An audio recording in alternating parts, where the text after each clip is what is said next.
I'm going to show you guys how to add traction to your Power Wheels with just a few simple steps.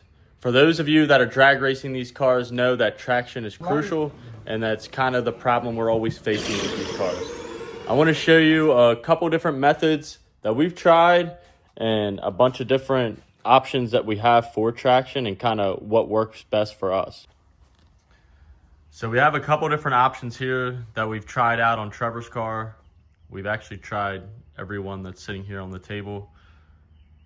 Still not the best success with his Outlaw setup the way it is, because we have this thing on the moon tune and it's really hard to get traction down.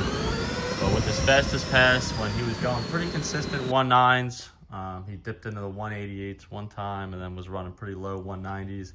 We were on the double layer of foam right here.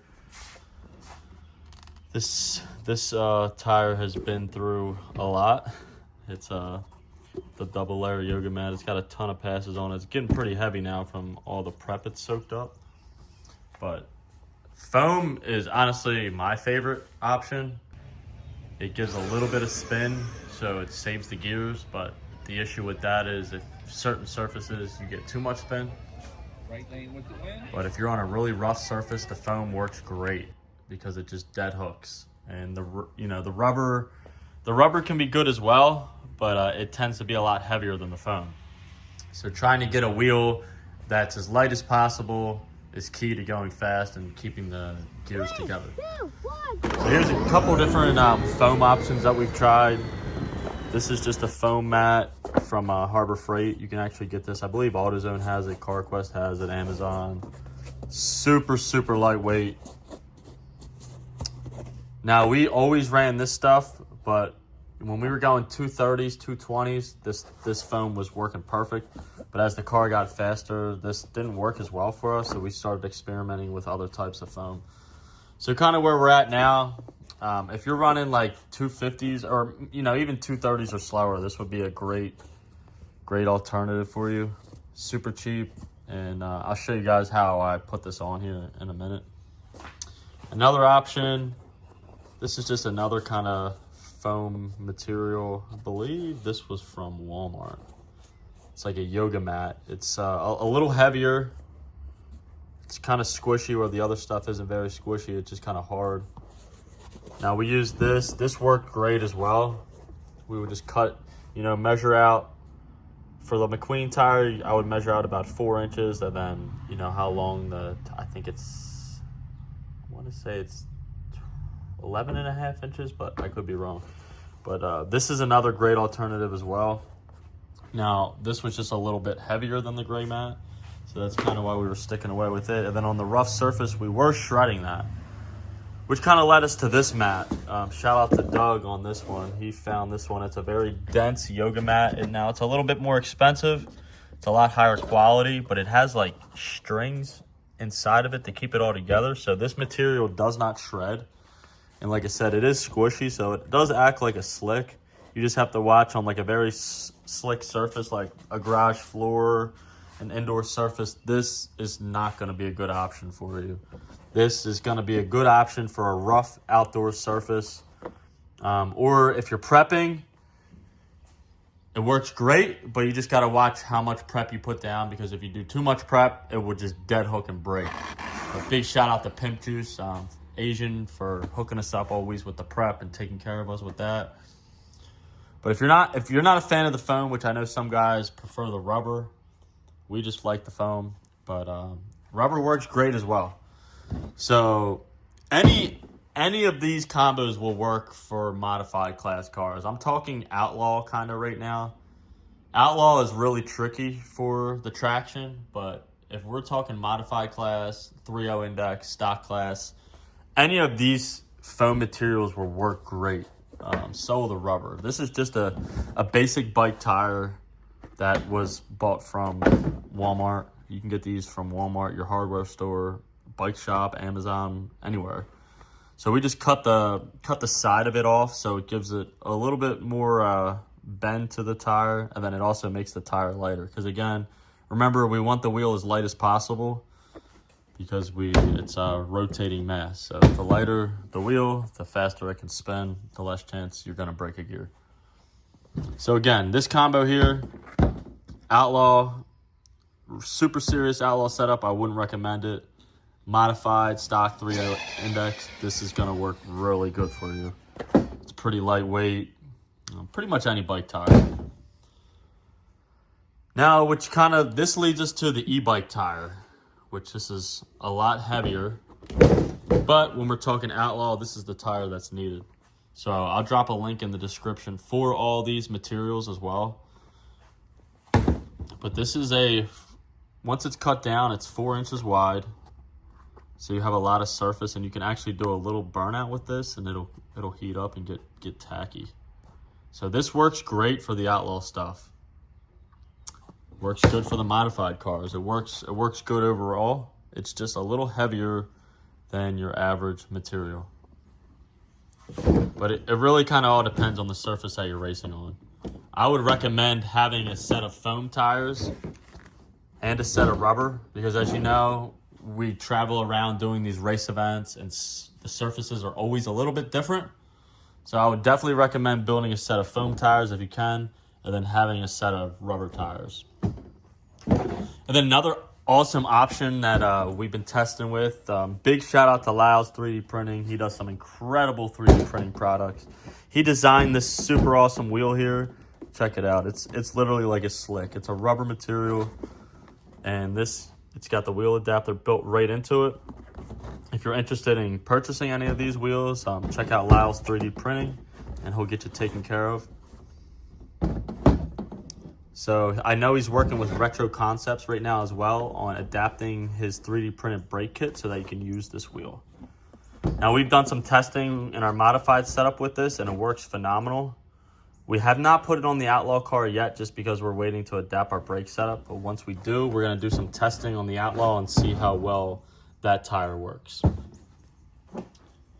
Oh, and then another option as well is, like, if on Zoe's car, you know, her modified Porsche, a lot of the knockoff ride-on cars, they come with just this little rubber ring around them.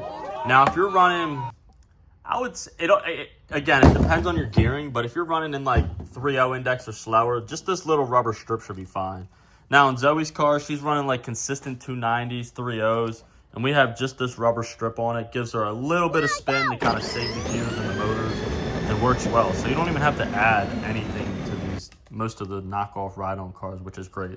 And if you're interested in looking up how to build these knockoff ride-on cars like this one here, I have a video that's previously back on the channel that shows you how to build these Chinese-style gearboxes in the knockoff Power Wheel cars.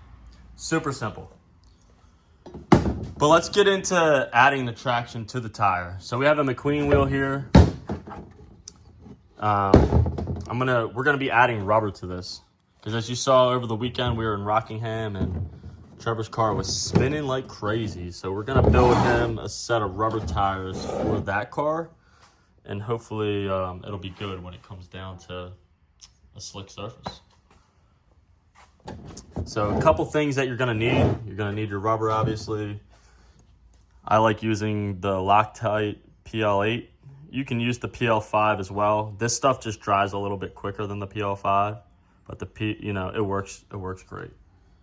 So get some of this, local hardware store, Loctite brand.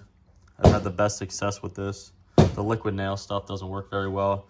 I know some guys just use self tappers and rivet it or screw it to the tire, which works good, but you have to watch on the McQueen wheels because they're so flat. If you do just self tappers, a lot of the times the screws will hit. Now, if you're using like a Kid Trax wheel or something that's round in the center, you can do screws on the outside and they won't hit. But pretty much, I already cut this tire down. As you can see, we cut the sides of it off. We cut it to the length of the wheel. So before putting glue on, get your tire cut to the size of the wheel. And then you're gonna wanna prepare your glue.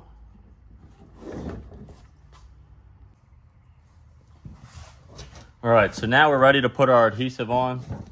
I would put a glove on, whichever you're smearing the glue with, because this stuff is kind of a pain to get off. You're gonna need a caulk gun as well. I just put a bead down the whole tire. And this method is gonna be the same for if you're doing foam as well. So it's not any different for installing foam. We're just showing you guys it with the rubber.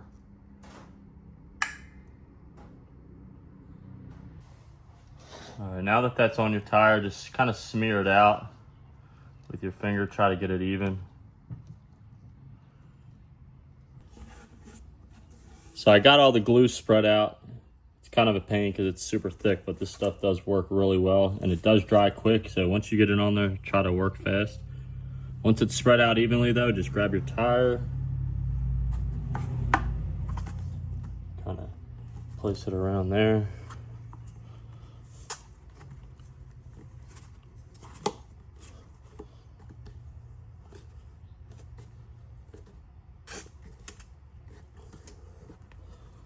I like putting the rubber closer to the inside of the wheel as well. As you see there's a gap here, no gap here. If you actually paint the tire or see when there's dust on there, actually only about this part of the tire is touching or going down the track. This part is usually barely even touching the ground. So we just try to put the rubber on the closer to the inside because that's where your better traction pickup point's gonna be. So to hold this on here, like I said, some guys I know use self-tappers. You could probably even use the self-tappers and run it in there just to hold it while it dries. Or you can make a nice little clamping mold to hold it while it dries. But I call this my little getaway. I just use electrical tape. And I just wrap the tire. Let's see if it'll hold on this rubber. I just try to pull it tight. And then just, oh, didn't work out. It's that Harbor Freight electrical tape for you.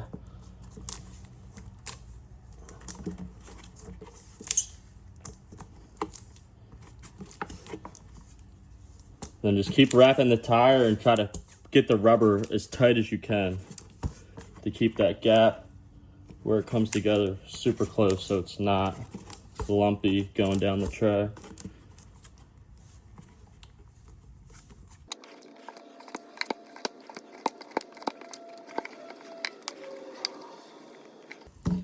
All right, now that we got the tape on there, we're just gonna wanna let it sit for about, I'd say at least 24 hours, and then pull your tape off, and that baby's not going anywhere. But that's pretty much it for adding traction to your Power Wheels cars. Let that stuff sit for 24 hours, like I said, and peel it off and put it on the car. Get your draggy out, do some testing, and see what setup works best for you. It depends on the gearing, you know, as well. So try the rubber, try the foam, and see what's best. Also, if you're interested in some incredible adult and kids racing merchandise, make sure you check out eatsleeprace.com and use coupon code Teterbilt or Trevor's Fast Life to save 15% off your entire order.